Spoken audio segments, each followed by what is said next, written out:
A little further on, note the large apartment. Built in 1979, it is known as Riverside Court. From 1868 until the 1970s, this was the site of another public house and lodgings known as the White House Hotel. The hotel provided rowing boats for hire, and it too ran a ferry service until the onset of the Second World War. Beyond Riverside Court, and continuing for quite some distance on the right-hand side, look out for some riverside wooden cottages, which were once part of the property of the large houses to the rear. Over the years, many of these riverside holdings have been sold off. Prices vary considerably, depending on their size and quality, but are quite expensive, considering that the owners cannot live in them, and insurance is different because of the life of the flood. Now turning to the left-hand side and following the east, they you would will get soon be able to insurance. see part of the city skyline. To begin with, look out for the four towers atop our majestic cathedral.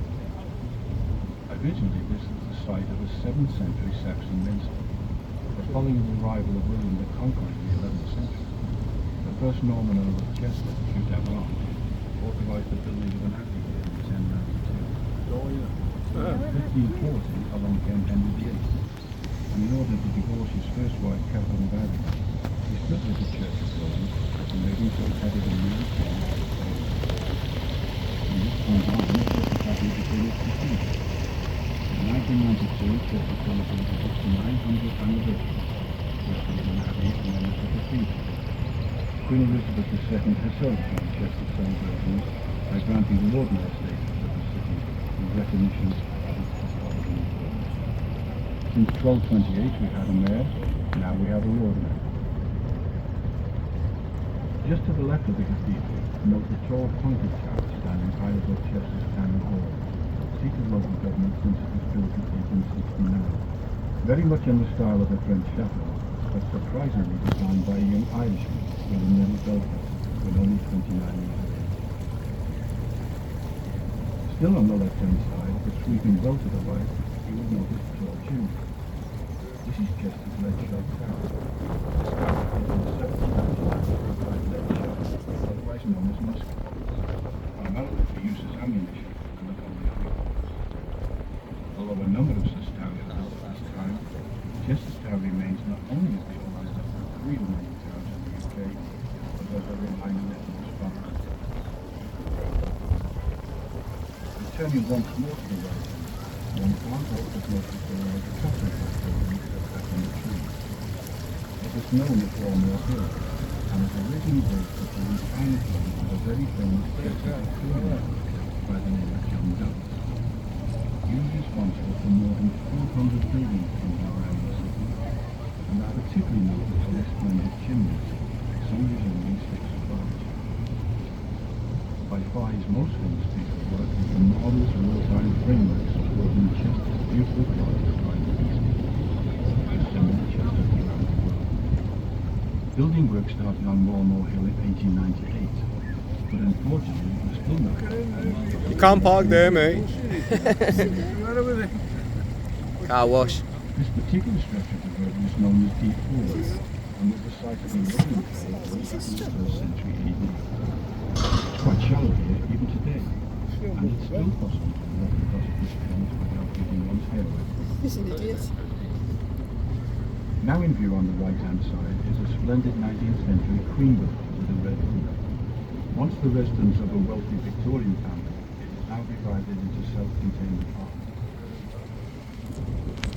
Many of the buildings from this point on were constructed around the mid-19th century, in most cases for the wealthiest of the day. The railways came to Chester in the 1840s and tourism started to boom. The city also became a fashionable centre for the rich and famous, many of whom chose to build their houses in the suburbs. This particular area is known as Borden, approximately 1 mile from the city centre, was just one of them.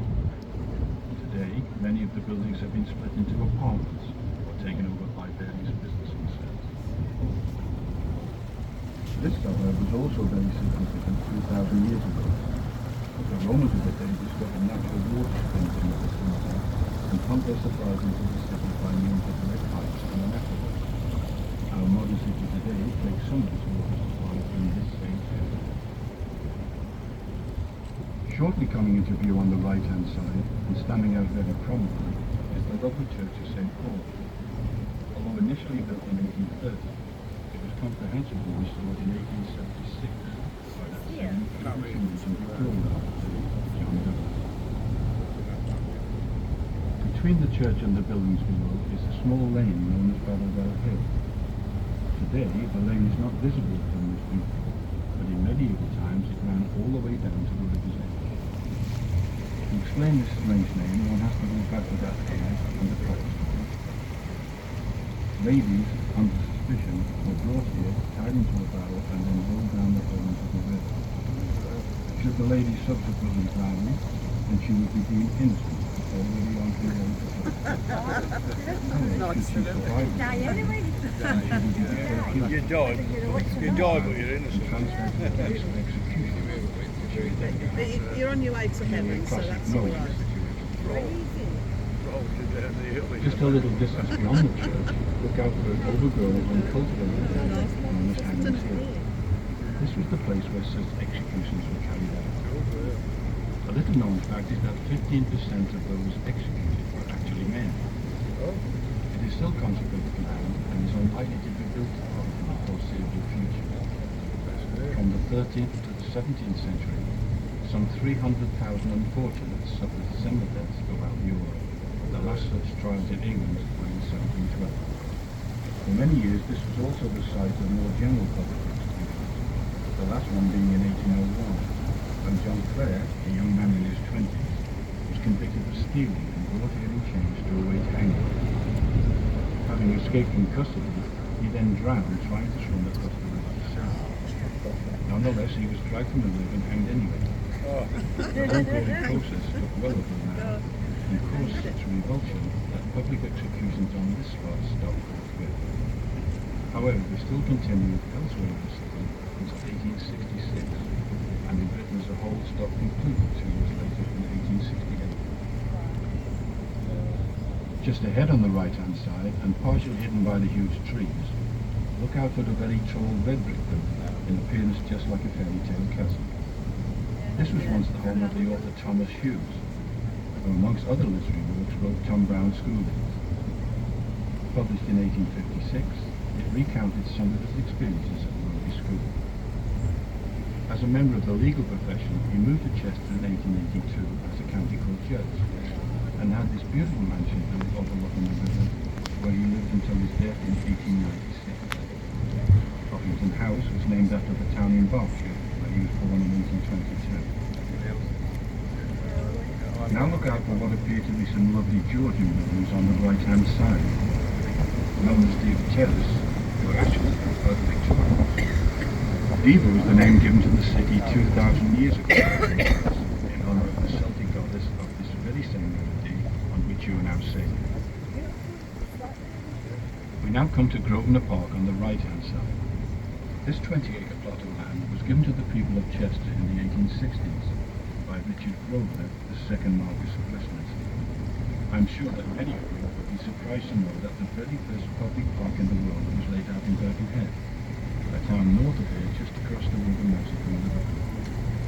It was landscaped in 1847 by Joseph Paxton, that very same architect responsible for London's Crystal Palace Palace, laid out for the Grave Exhibition in